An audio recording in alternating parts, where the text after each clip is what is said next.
Happy Asmara mendadak jatuh sakit, kesakitan hingga mohon doa. Penyanyi muda Happy Asmara saat ini sedang terbaring sakit, dia bahkan kerap terbangun lantaran menahan rasa sakit. Happy Asmara mengaku merasakan beberapa keluhan yang mengakibatkan dirinya harus menjalani perawatan total.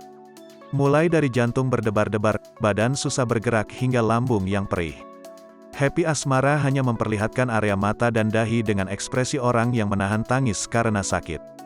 Dalam keterangannya, Happy Asmara menyampaikan bahwa dirinya selalu terbangun pada jam-jam tersebut. Happy Asmara terbangun lantaran dirinya sakit dengan beberapa keluhan, mulai dari jantung berdebar, badan yang sulit bergerak, hingga merasa perih di lambung. Jam segini selalu bangun, ngerasain sakitnya. Jantung deg-degan terus, badan susah gerak, lambung perih, nahan sakit ya Allah rek, tulis Happy. Happy Asmara juga meminta masyarakat untuk mendoakannya agar segera pulih. Doakan supaya cepat sembuh, imbuhnya.